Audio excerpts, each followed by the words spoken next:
364 runs scored and only 5 wickets falling on day 3 in Chennai after 17 fell on day 2. But hundreds from Shubman Gill and Rishabh Pant mean India have set Bangladesh an absolute mountain if they are to win the first test. Welcome to ESPN Cricinfo Match Day, joined by Sanjay Manjrekar to look back on day 3, which Sanjay, on expected lines, was finally a batting-friendly day for both sides. Yes, and we call it the moving day. So clearly the match moved from the living room where it was very lively to the bedroom where it's sleeping a little bit. Now, that is something that you see with Indian pitches when you set out to prepare a pitch for fast bowlers. Even if it's a green top on day one, we had in the past, green tops on day one against New Zealand at Mohali. But come day 3, 4, once the makeup wears off, the true identity of the pitch can be seen. And now what you're looking at is a typical flat Indian pitch. I'm glad you continued for a bit because it would have taken me a while to recover from the start of that answer. Let's start breaking down the batting then, shall we? India began on 81 for 3. We felt there's a great chance here for those batters at 3, 4, 5, 6 to get some runs, and 2 batters duly did so. Let's start with Rishabh Pant, Sanjay, because in itself, the story is already such a happy one that he's back playing the format which we believed is his best. And on this day 3, he showed well. If at all, he looks even better now, only because there's one technical or, more style that I've seen. Remember the punt of earlier, of a couple of years back, was a punt that you would find very often being out of balance. He didn't care about it as long as the ball was landing in the second tier. Now, that scenario you don't see as much with Rishabh Pant, even in the T20 World Cup and whatever cricket he's played after that. So he's got a better balance, maybe not putting that much strain on his body. But huge fan of Rishabh Pant, that I think everyone knows. And they wonder, somebody like me, a batting purist in my playing days, how can I be such a great admirer? But it's a misleading sort of package that you see with Rishabh Pant. Underneath that, when you see his innings, you'll see as many dot balls as Shubman Gill. So he's willing to also, play the dead defensive game that we've seen many times in the past. Temperamentally, a champion who looked to win the game single-handedly, has done that in the past as well. Just a brilliant player. So glad to see him back for India, because when India goes to Australia, that is when they truly need him. So Rishabh Pant, welcome back, and just a phenomenal player. Yeah, one thing slightly different or something a little unusual by Pant standards, that first 50 came off 88 balls. I believe it's his third slowest in the format, which is not something we've seen too often from Pant, taking his time and then going at it. But there have been phases in his career at the test level where he's gone for long periods of time just playing defensively.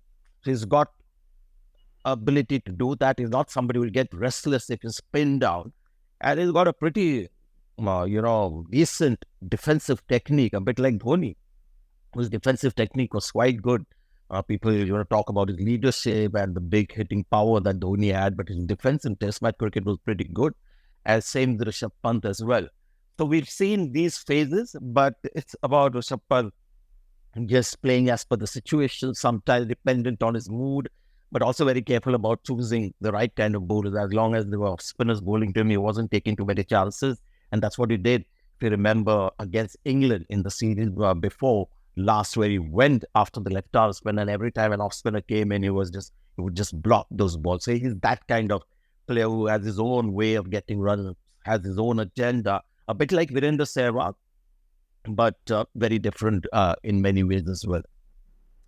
I like that you drew the parallel with MS Dhoni, because this was a day where Pant drew level with Dhoni on 6 test hundreds, which is the most for an Indian wicketkeeper batter in the format. Let's focus on the other century of the day, Shubman Gill, who, Sanjay, after a difficult start to life as a number 3, is now really showing signs of having grown into that role. Yeah, it actually went slightly off the rails, isn't it? His test career, because he started off very well against Australia in Australia, got a 90. And then after that, had few opportunities against not so great opposition in India, and didn't quite cash in, didn't get the big score, then had the tough tours. South Africa is never easy. and then came to India, failed in that Hyderabad Test match, and I just tweeted a little while earlier, Shreyas Iyer and Shubman Gill, just because they were short of runs. India had lost the first test, and there were calls, to drop these two or one of these two, and it was like do or die, that test match in Vizag. And that's where Shubman Gill showed a facet of his, which I will continue to sort of remind myself of. But the way he played in that innings, and after that inning, not just the runs that he got, but the application that he showed, his hunger to make a name in Test cricket, because this is an out-and-out young modern-day player who relishes T20 cricket, loves hitting the ball out of the ground, which we saw in that innings as well, but cares about Test cricket. Again, it tells you about the wealth that Indian cricket have, not just in the seam bowling department or the bowling department. Rishabh Pant and Shubman Gill are very much the new generation batters, and look at the kind of ability they have. Yeah, why he is a sight to savor for purist eyes. There is the other facet which I'm interested to get your opinion on. When you look at his average and the breakdown by innings, in the first innings of Tests he averages less than 30, and in the second innings he averages more than 50. Is that a sign of a modern day batter? I've never been able to actually work out, because sometimes the second innings challenge can be a lot more tough than the first innings, where if you're coming in and trying to save the game for your side or trying to win it, and the pitch is even more difficult to bat on, then second innings becomes a much more difficult challenge, and sometimes it's just easier in the second innings, as we found out here. This is how matches go very often, where the second innings is played on day 3 and 4, where the pitch settles down, so it gets a little easier. So I'm not able to actually conclude saying, this is the reason why. And this, we're in the Sehwag, I guess the second innings was a problem. So it's just the way things go, I guess.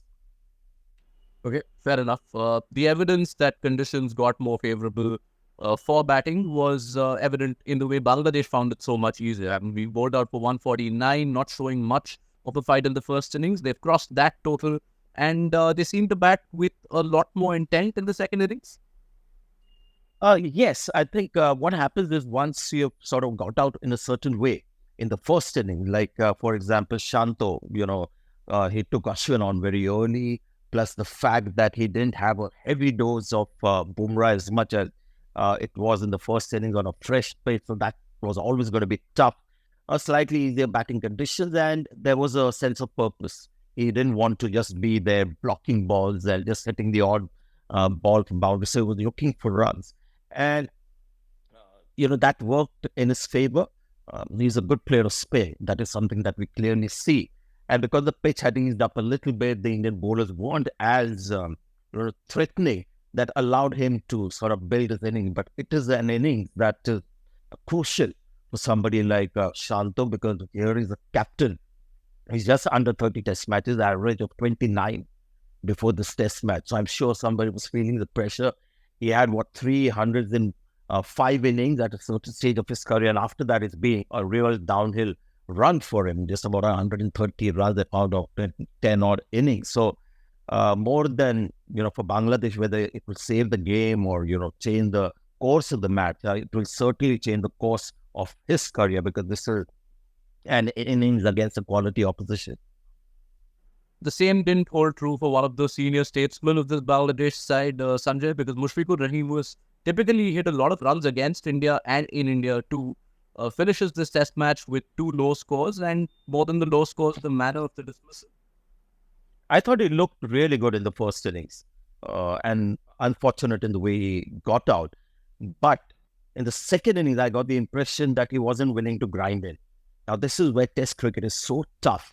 And I've always admired people like, say, Pujara, where it needs a mental effort to put in the same amount of, work mentally that you put in the first innings, where, everything's going for you. The match starts, and there is obviously a lot more, focus on the game, and you're ready to do well. But now that you're against the wall, you have to repeat that effort mentally.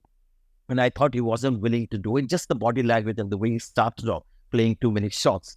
And that's something that I've admired with people like Pujara, Rahul Dravid, many others who are Virat Kohli, for example, would come with the same intensity in the second inning. And finally, something that I've always had against Mushfiqur Rahim is that he bats down the order a bit too much. When he was keeping wickets, at least there was an excuse. But now, with 4 left-handers in a row, which is like a birthday cake for Ashwin, 4 left-handers in a row, somebody like Mushfiqur should be volunteering to bat up the order and just break the monotony, make it a little more challenging for the fielding captain. It was the case with Pakistan as well, Misbah, Yunus, all these guys with experience, skills, ability, just batted down the order.